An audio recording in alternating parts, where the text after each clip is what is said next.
Bismillahirrahmanirrahim. Assalamualaikum warahmatullahi wabarakatuh. Alhamdulillah rabbil alamin. Walladzi arsala rasulahu bil huda wa dinil haqq liyudhhirahu 'alad dini kullih wa kafaa billahi shahida. Wa asyhadu an la ilaha illallah wahdahu la syarikalah wa asyhadu anna Muhammadan abduhu wa rasuluh. Allahumma shalli ala Muhammad wa ala alihi wa ashabihi wa man tabi'ahum bi ihsanin ila yaumiddin. Ya ayyuhan nas ittaqu rabbakum alladzi khalaqakum min nafsin wahidah wa khalaqa minha zawjaha wa bassa minhuma rijalan katsiran wa nisaa'a wattaqullaha alladzi tasaaluna bihi wal arham innallaha kana 'alaikum raqiba. Wa ba'du, fa inna asdaqal hadisi kitabullah wa khairal hadyi hadyi Muhammadin sallallahu alaihi wasallam.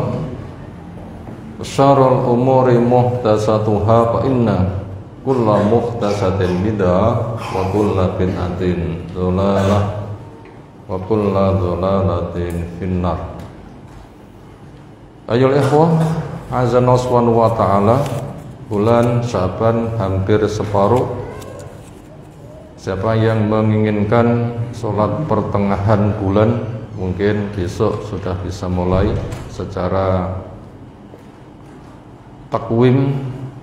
Itu waktunya tanggal 13, tanggal 14, tanggal 15. Buat orang yang sudah terbiasa melaksanakan puasa sunnah, ketika Sya'ban dapat separuh mau puasa sunnah silahkan.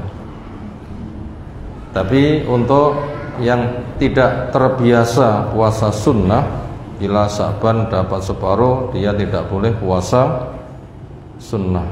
Bolehnya nanti saja apabila Ramadan telah tiba.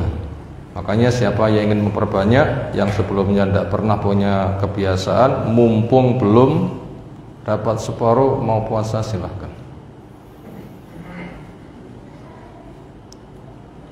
Berikutnya insyaallah kita lanjutkan mengkaji kitab Masail Jahiliyah, perkara-perkara jahiliyah yang Nabi sallallahu alaihi wasallam datang menyelisihinya. Sekarang kita masuk di halaman yang ke-209, poin yang ke-56, buku karya tulis dari Syekh Muhammad Ibn Abdul Wahab. Semoga Allah merahmati beliau dan menjaga kita semuanya. Materi hanya satu halaman, nukilan ayat gak disebutkan. Mungkin saya bacakan, setelah itu nanti rangkuman. Di dalam rangkumannya mungkin nanti akan banyak menukil ayat-ayat. Tema yang kita angkat kali ini adalah tradisi jahiliyah, masalah jahiliyah. Profil sifate wong jahiliyah adalah mendustakan kebenaran. Mestinya kebenaran diterima, malah didustakan. Kalau enggak jahil, apalagi orangnya seperti itu. Membuat kebohongan atas nama Allah dan mendustakan kebenaran. Itu model jahiliyah. Dan bukti adanya masalah ini dari Al-Quran dan As-Sunnah sangat banyak. Orang yang bikin dusta atas nama Allah,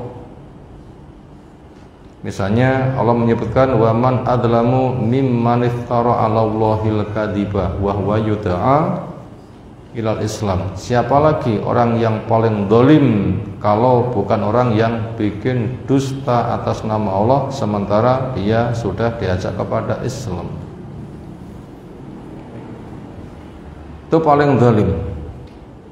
Pada sunnah pun juga diantaranya man kadzaba alayya muta'ammidan falyatabawa maq'adahu minan nar. Siapa yang dusta atas nama saya, silahkan dia menempati tempat duduknya di neraka. Dan inilah jalan yang dirambat, yang dijalani oleh orang-orang yang menentang agama yang jelas, seperti Yahudi, itu modelnya. Seperti Nasoro, begitu modelnya. Yang hak didustakan, ketika berbuat mereka ngarang-ngarang. Yang mengklaim, yang mengaku-ngaku bahwa apa yang mereka pegang teguh itu katanya kebenaran.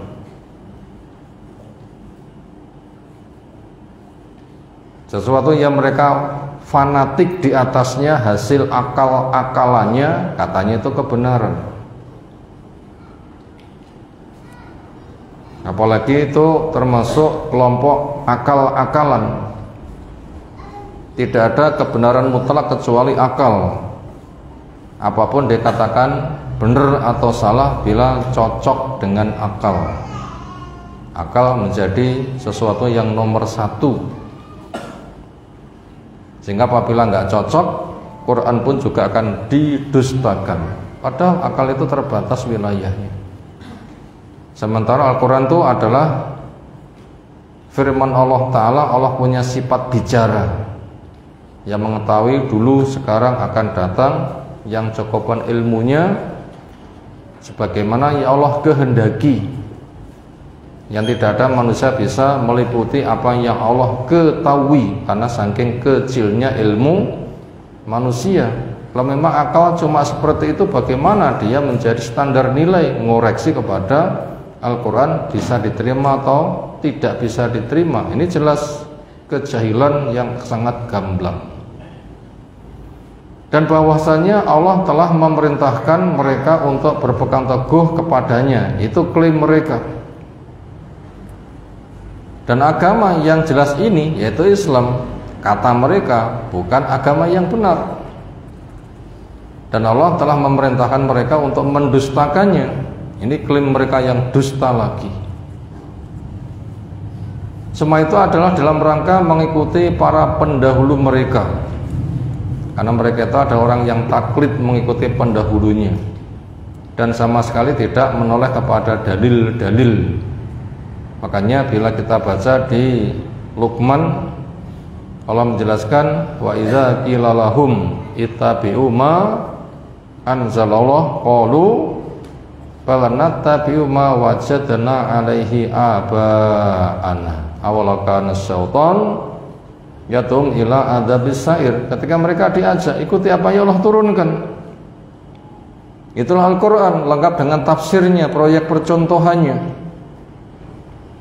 Nabi SAW yang menafsirkannya juga dari wahyu. Para sahabat proyek percontohan dinyatakan benar. Allah menyatakan radhiyallahu anhum. Ketika mereka diajak seperti itu, jawabnya bal nattabi'u ma wajadna 'alaihi aba'ana. Tapi kalau kami mengikuti apa yang kami jumpai dari tradisi nenek moyang kami. Nah gitulah. Lalu nenek moyang itu siapa? Apa alasannya? Apa itu wahyu? Kalau memang iya, tentunya Allah akan mengokohkan. Ternyata tidak. Dan itulah orang yang mengikuti langkah setan, dan itu dikatakan menyembah kepada setan. Seperti inilah para ahli bid'ah dan pengikut kesesatan. Bid'ah ialah perbuatan serupa agama, dianggap agama, tapi tidak ada dalil yang melandasinya. Dari Al-Quran tidak ada, dari As-Sunnah tidak ada, dari perilaku para sahabat tidak ada. Berarti mutlak hasil karangannya, yang itu dimirip-miripkan, katanya itu adalah agama. Itulah profil mereka, menolak yang hak.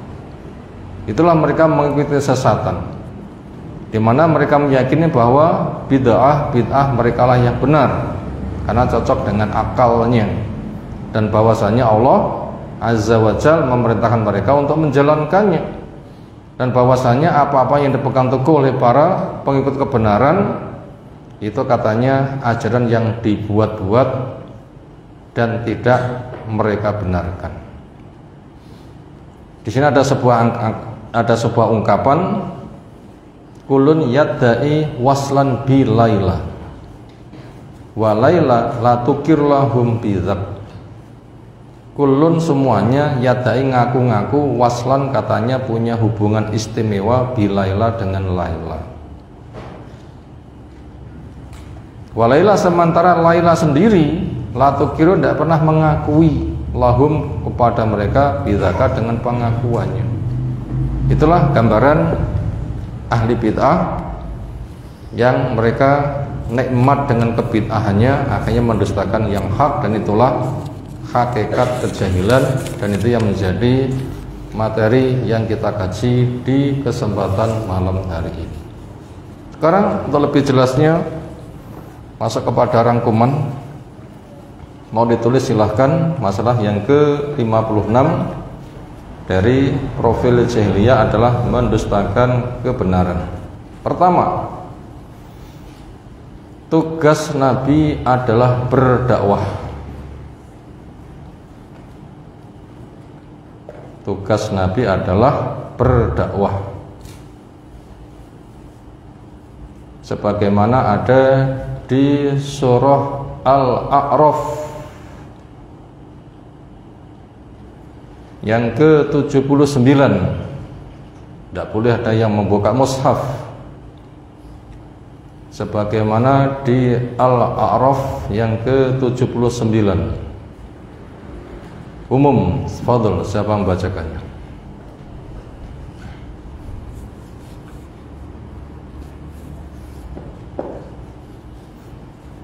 Belum ada, saya mulai satu kata. Fatawalla, lanjutkan.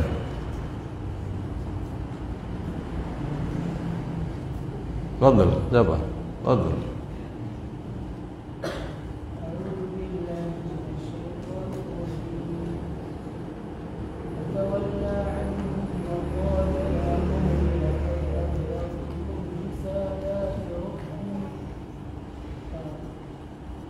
Terus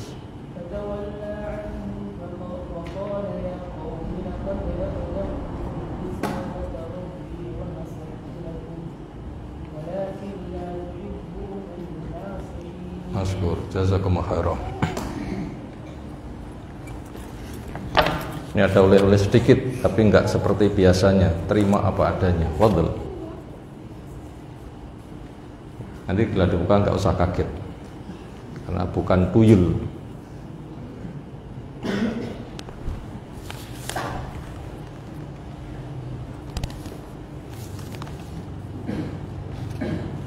Fatawalla anhum, maka si Nabi meninggalkan mereka.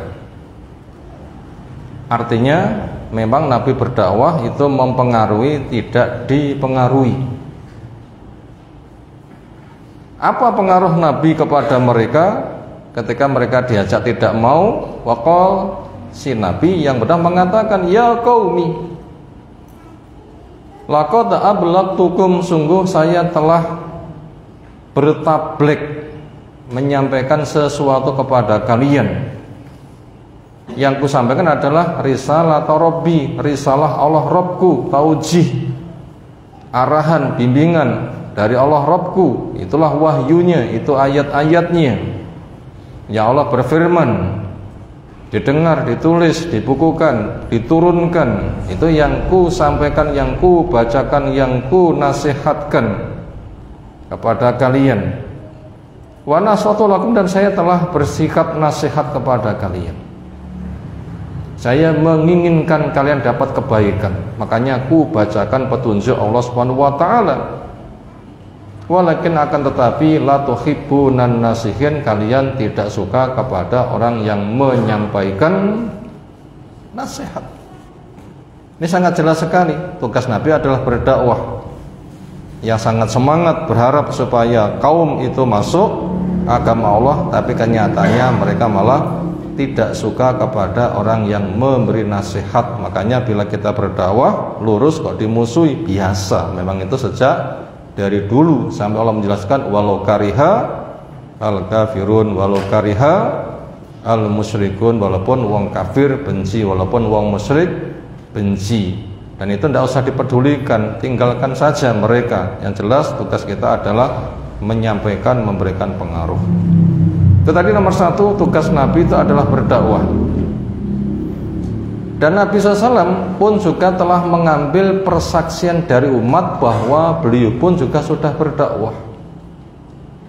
Sebagaimana Imam Bukhari meriwayatkan pada juz yang kedua di hadis nomor 176. Di situ Abu Bakrah cerita ketika haji wada Nabi SAW mengambil persaksian kepada umat setelah disampaikan nasihat. Isi nasihatnya adalah fa inna dima'akum wa amwalakum haramun alaikum haramun ka hurmati yaumikum hadza fi syarikum hadza fi baladikum hadza ila talaqauna rabbakum. Sesungguhnya darahmu haram. Makanya jangan saling menumpahkan darah sesama muslim. Hartamu haram, jangan merampas hartanya saudara muslim. Kahurmati yaumikum hada, seperti kehormatan harimu ini, yaitu hari Arafah. Fi syahrikum hada, di negerimu, di negeri Mekah. Nah, di bulanmu ini, yaitu di bulan Dzulhijjah, orang melaksanakan ibadah haji termasuk salah satu dari bulan haram. Fi baladikum hada, di negerimu ini, yaitu negeri Mekah. Ila yaumi talaqauna rabbakum, keharaman itu terus sampai kamu ketemu dengan Allah Subhanahu wa taala. Setelah nasihat panjang lebar disampaikan dan itu menyentuh bagian akhir, belum mengatakan ala hal ballagtu, ketahuilah apakah saya sudah menyampaikan. Berulang-ulang sampai 3 kali. Umat menjawab qalu nam, iya engkau telah menyampaikan. Beliau mengangkat tangan ke langit sambil mengatakan Allahumma syhad, ya Allah saksikanlah kalau saya telah berdakwah menyampaikan risalah kepada umat. Maknanya begitu. Tadi poin yang kedua, Nabi SAW bukan sebatas telah menyampaikan, tetapi dilengkapi mengambil persaksian dan mendapatkan persaksian dari umat dan siapapun telah menyaksikan. Sampai Yahudi ngomong kepada Umar, "Hei Umar, kamu punya suatu hari, bila itu turun kepada kami ayat yang ada akan kami jadikan hari raya. Apa itu? Al-yawma akmaltu lakum dinakum." Sudah. Salman juga mendapatkan ungkapan dari orang lain, nabimu itu loh kok sudah mengajarkan segala sesuatu. Apa kata Salman? Iya. Sampai bagaimana cara buang hajat pun juga telah dijelaskannya. Itu tadi poin yang kedua. Kemudian yang ketiga, berita kenabian ini sudah ada di kitab Taurat. Berita kenabian Nabi kita itu sudah ada di kitab Taurat. Sebagaimana Allah ceritakan di Al-Baqarah 146. Sebagaimana Allah ceritakan di Al-Baqarah 146. Fadl, siapa membacanya? Jangan membuka. Al-Baqarah 146. Yang pertama ditunda dulu, yang lain silahkan.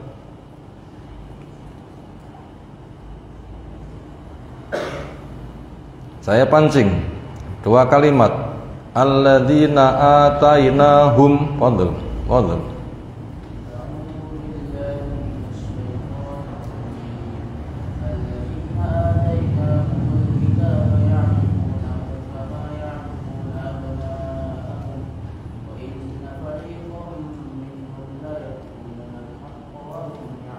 Masykur, fadl, fadl.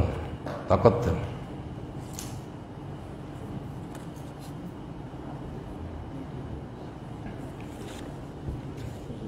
Terima apa adanya. Alladzina, orang-orang yang atainahum telah kami berikan kepada mereka alkitab, kitab.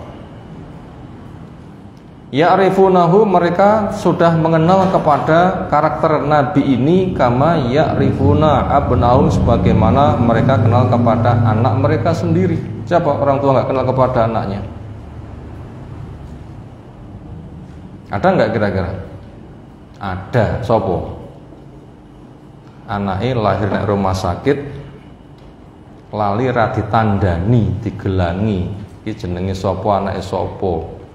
Sekon milih dewi, dia anakmu, so nggak kira-kira?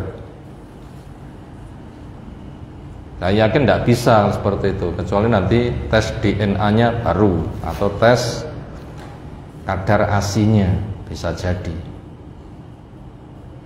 Tetapi kalau memang itu sudah jadi anaknya, setiap hari dia bergaul dengannya, diojong, digendong, dipeluk, dicium, di dan seterusnya, itu orang tua pasti kenal siapa anaknya. Jadi keberadaan Nabi kita di dalam kitab yang dulu itu sudah dikenal sebagaimana mereka kenal kepada anak mereka sendiri.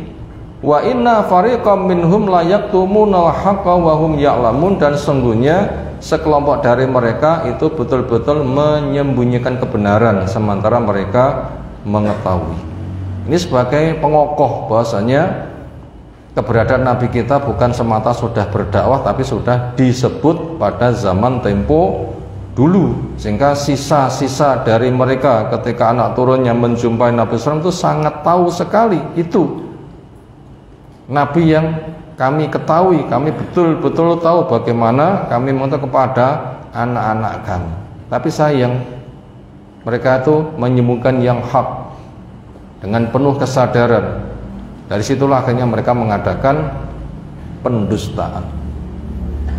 Ini juga yang dipesankan oleh Nabi Isa alaihissalam. Ini bagian yang keempat. Sebagaimana Allah kisahkan di surah Shaf yang ke-6. Ini kayaknya tidak usah dimulai, sudah hafal. Fadl.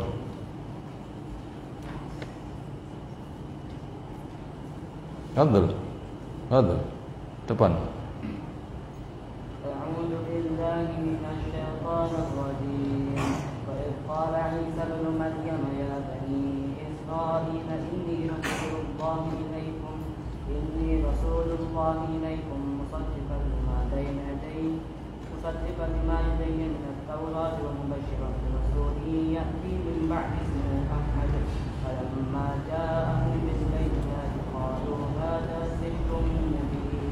Jadi keberadaan Nabi kita itu sudah dibisyarahkan, disampaikan beritanya oleh Nabi Isa alaihissalam. Mana mubasyiron itu berita yang membuat kulit merinding, artinya betul-betul tahu, paham dan menyentuh. Dan itu tidak hilang hafalannya, betul-betul mendalam. Itu makna mubasyir. Yang kadang diterjemahkan dengan menyampaikan kabar gembira, tapi makna yang lebih luas lagi adalah makna mubasyiran adalah menyampaikan berita yang membuat kulit merinding. Kenapa? Betul-betul paham, tahu, dan itu tidak hilang. Apa kata Nabi Isa alaihissalam? Bahasanya Nabi kita sudah berdakwah, sehingga Bani Israel nanti supaya siap untuk menyambut. Wa'id, dan ingatlah, qala berkata Isa bin Maryam alaihissalam, ya Bani Israel, wahai anak turun Nabi Yakub, inni Rasulullah ilaikum, saya utusan Allah untuk kalian. Usaddiqan lima baina yadaya, membenarkan terhadap apa yang ada di depan saya minat Taurat. Saya tidak menghapus Taurat, tapi membenarkan isinya. Fungsi kitab yang saya bawa untuk mengokohkannya. Wa mubasyiran, dan menyampaikan kabar, membuat kulit merinding, artinya tahu betul, yang itu jelas dan gamblang, tidak kabur sama sekali. Bi rasulin, dengan adanya rasul yati yang datang mimbati sesudahku, ismuhu, dia bernama Ahmad. Tapi apa kenyataannya? Falamma ja'ahum bil bayyinati qalu hadza sihrun mubin. Ketika Nabi ini benar-benar datang kepada mereka, mereka mengatakan ini tukang sihir yang sangat nyata. Ini jelas-jelas jahil karena mendustakan kepada yang hak yang mereka telah betul-betul tahu. Itu tadi poin yang keempat, bahasanya keberadaan Nabi kita, dakwahnya itu sudah dikenalkan sejak dari lama, sehingga manusia pun juga sudah betul-betul tahu ketika datang tinggal diimani, tapi sayang mereka mendustakannya. Itulah gaya jahiliyah. Yang kelima, bila sudah sejelas ini mereka tetap mendustakannya. Bila sudah sejelas ini mereka tetap mendustakannya, maka mereka menjadi orang yang paling zalim. Maka mereka menjadi orang yang paling zalim. Saya ulang, bila sudah sejelas ini tentang Nabi kita, tentang dakwahnya, di Taurat sudah ada, di Injil sudah ada, mereka kenal bagaimana kenalnya kepada anak sendiri. Bila sudah sejelas ini, ketika datang mestinya tinggal beriman, karena menunggu-nunggu, ternyata mereka mendustakannya. Maka dengan sebab itu mereka menjadi orang yang paling zalim. Mereka menjadi orang yang paling zalim. Sebagaimana Allah jelaskan ada di surah Al-Ankabut ayat yang ke-68. Surah Al-Ankabut yang ke-68. Fadl, siapa membacakannya? Sebagaimana di Al-Ankabut 68. Untuk semuanya, fadl.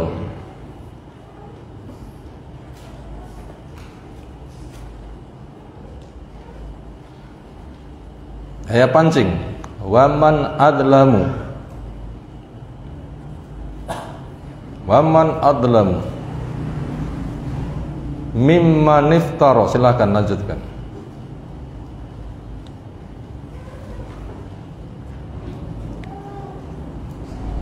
Ya Pak,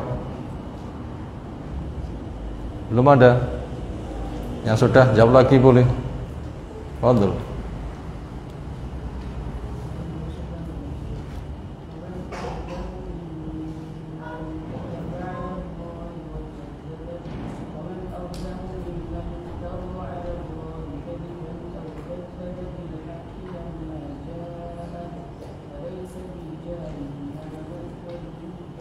Barakallahu fiik. Fadl, ambil lagi ke sini.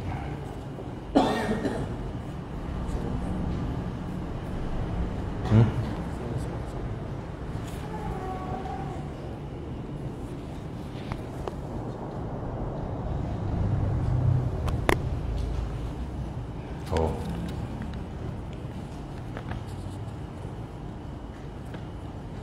Waman adlamu, siapa lagi orang yang paling zalim?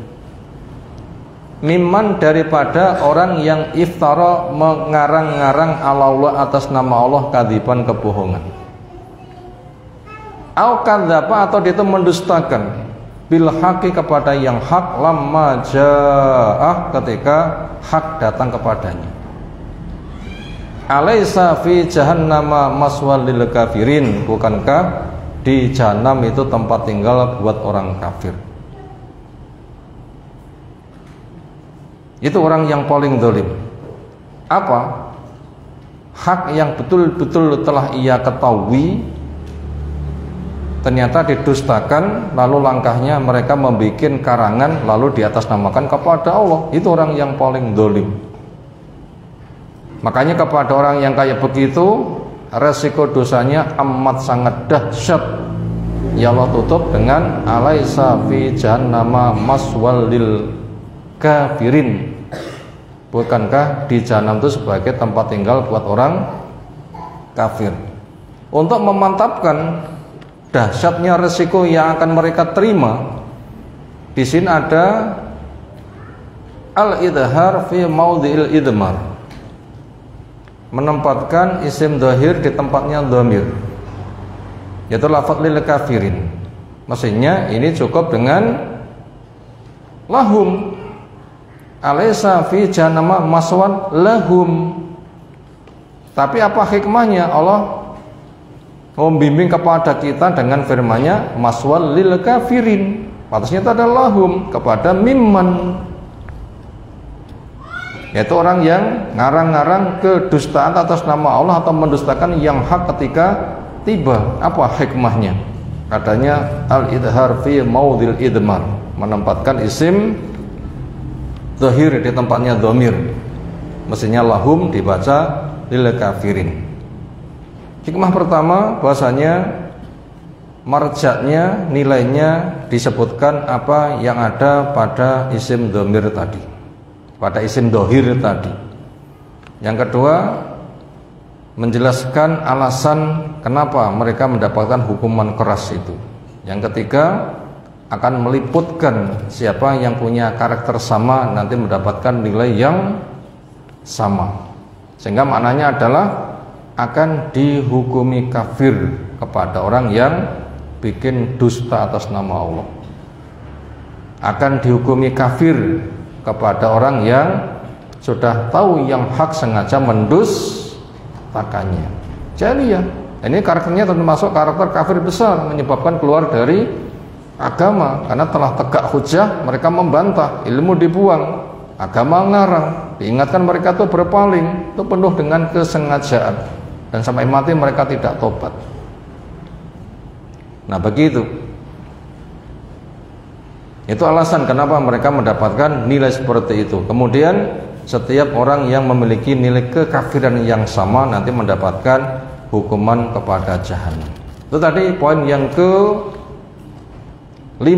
Bila sudah sejelas itu, mereka mendustakannya, mereka menjadi orang yang paling zalim. Berikutnya kita akan melihat bagaimana penyesalan orang jahiliyah karena pendustaannya.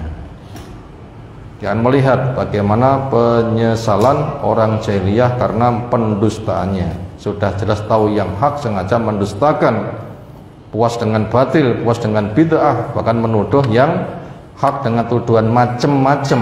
Itu nanti penyesalannya seperti apa. Sebagaimana Allah kisahkan di surah Mulk 8 sampai 11. Surah Mulk ayat berapa? 8 sampai 11. Gak usah saya awali. Fadhol. Yang belum siapa? Fadhol.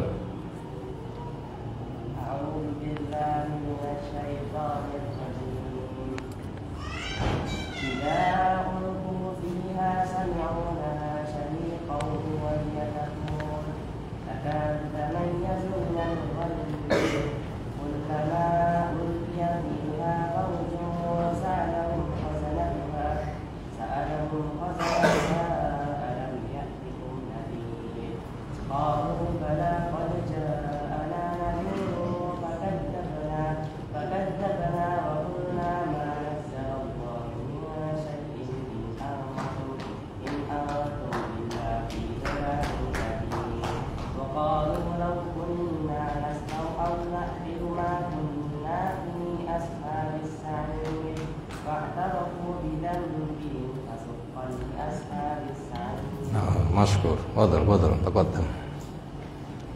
Tadi siapa yang sudah menjawab belum saya beri tadi siapa? Udah enggak? Wadal. Kok masih sisai opoin tadi?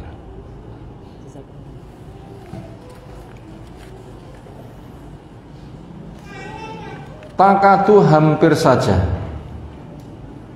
Tamayazun, neraka pecah karena geramnya. Itu kondisi neraka. Kulama setiap kali ulqiya fiha, dicampakkan ke neraka, faujun sekelompok orang. Sa'alahum khazanatuha, penjaga neraka nanya dulu, alam ya'tikum nadhir. Loh, kamu belum pernah kedatangan orang yang menyampaikan peringatan ya? Ini kan jalan neraka, nggak pantas untuk dilewati. Di depan sana nggak ada rambu-rambunya ya, kalau ini jalan bahaya. Maknanya seperti itu. Apa dulu di dunia belum ada dai, nabi, rasul berdakwah, membacakan ayat-ayat Allah, menjelaskan jalan surga, jalan neraka. Sudah belum kepada kamu orang yang datang menyampaikan nasihat, arahan, bimbingan? Apa jawab mereka? Qalu bala sudah.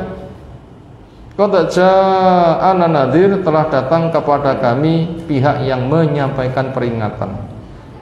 Loh kenapa? Kalau memang sudah ternyata kamu masih ke sini juga. Jawabnya, fakadzabna, kami mendustakan. Gamblang sekali di sini. Itulah profil jahiliyah. Sudah diarahkan, ternyata mendustakan. Sementara yang membimbing itu tidak ada sifat-sifat dusta. Karena dai itu orang yang paling benar ucapannya. Waman ahsanu qaulan mimman da'a ila wa qala isyhadu bi anni minal muslimin. Atau kama qala ta'ala. Siapa lagi orang yang paling benar ucapannya kalau bukan orang yang mengajak kepada jalan Allah dan mengatakan saksikan saya sebagai muslim, orang yang berserah diri, yang tulus.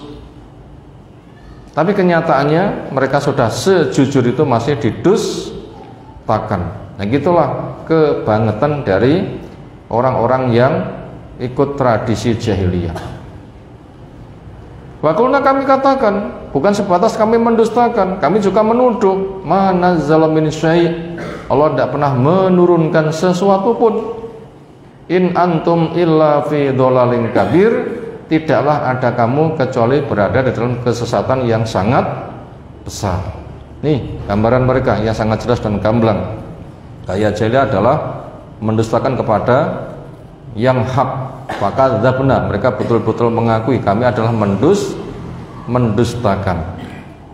Akhirnya ketika mereka mendapatkan siksa, yang ada itu adalah penyesalan. Kalau mereka mengatakan lau kunna nasma', andaikan kami mendengar, au naqil, atau kami berakal, ma kunna fi ashabi sa'ir, niscaya tidaklah kami menjadi orang yang disiksa bersama-sama penduduk neraka sa'ir. Fa'tarafu bidzambihim, maka mereka mengakui dosa-dosanya, tapi pengakuan yang enggak ada gunanya. Kenapa? Penyesalan di waktu yang sudah tidak ada kesempatan beramal. Yang ada fasuhkon li ashabi sa'ir, maka celakalah buat penduduk neraka sa'ir.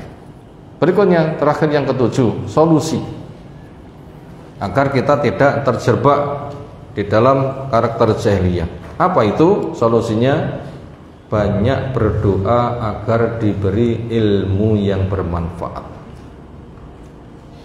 Apa solusinya? Banyak berdoa agar diberi ilmu yang bermanfaat. Kenapa solusinya kok begitu? Banyak berdoa agar diberikan ilmu yang bermanfaat. Ternyata orang jahiliyah yang mereka itu mendustakan itu bukannya orang yang gak punya ilmu, punya. Dan itu dikatakan mendustakan karena permasalahannya karena cerdas. Gak mungkin orang yang gak cerdas itu mendustakan. Orang yang tidak cerdas itu ya bisa disesatkan. Kalau mereka itu mendustakan berarti otaknya itu encer banget, cerdas, pakar-pakar, menguasai apa yang dibutuhkan di dalam modal pemahaman. Tapi ya karena sifat pendustaannya, lebih suka kepada hawa nafsunya, bid'ah-bid'ahnya, dunianya, mungkin hasad, itu yang menyebabkan ilmu yang dimiliki nggak ada gunanya. Makanya ilmunya dibuang, diingatkan mereka berpaling. Ketika melangkah mereka itu menggunakan hasil karangannya. Nah begitu, makanya supaya kita itu selain belajar juga berdoa semoga diberikan ilmu yang bermanfaat. Apa? Doa yang kaum muslimin mesti hafal. Gak usah saya diktekan. Apa?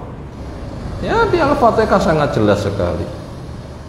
Ihdinas siratal mustaqim, siratal ladzina an'amta 'alaihim, ghairil maghdubi 'alaihim waladdallin. Siapa yang tidak hafal? Ihdinas siratal mustaqim, ya Allah bimbinglah saya ke jalan yang lurus. Siratal ladzina an'amta 'alaihim, jalan orang yang Kau telah menyatakan memberi nikmat kepada mereka.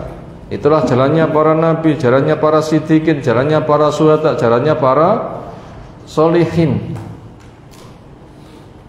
Ghairil maghdubi alaihim, bukan jalannya orang yang dimurka. Itulah Yahudi, pinter tapi minteri, ngotak-ngatik ayat, disembunyikan, diingatkan berpaling, melangkah ngarang. Itu namanya maghdub. Itulah orang jahil. Itu banyak yang meniru. Waladhdallin juga bukan jalannya orang yang sesat, yang semangat beramal tapi mereka gak punya ilmu. Itu gaya Nasoro. Nah, di masyarakat kita banyak dikenal ahli ilmunya, ternyata nggak membimbing ilmunya benar. Masyarakat yang fanatik kepada tokohnya, sehingga apapun yang telah difatwakan itu ikut. Dengan cara-caranya mereka telah iming-imingkan, entah dijamin nasib atau apa dan seterusnya, sehingga mereka semangat beramal tanpa ilmu. Itu setidaknya doa yang harus selalu kita resapi dan itu selalu kita baca di dalam Al-Fatihah, di dalam sholat kita, zikir yang paling besar, maka resapi.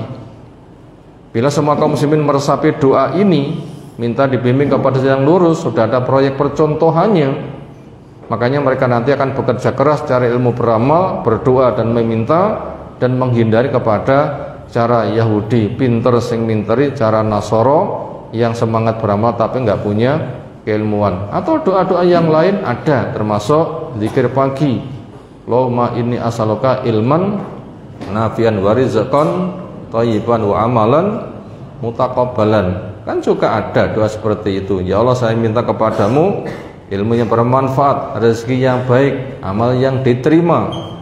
Atau yang lain lagi, Allah manfa'na bima 'allamtana wa 'alimna ma yanfa'una warzuqna ilman yanfa'una. Itu juga minta diberikan ilmu yang bermanfaat. Allahumma arina haqqan haqqan warzuqna tibaa warina batilan batilan warzuqna ijtinaban. Ya Allah, tampakkan kepada hak itu hak sehingga mampu melaksanakan. Tampakkan kepada saya batil itu batil sehingga mampu untuk meninggalkannya. Itu penting sekali doa-doa seperti itu agar kita nggak termasuk orang yang terperosok kepada tradisi jahiliyah, tahu tidak mengamalkan tapi mereka malah mendustakannya. Demikian tema yang kita kaji malam hari ini. Insyaallah tema berikutnya kita kaji menyusul. Ada tanggapan disilahkan.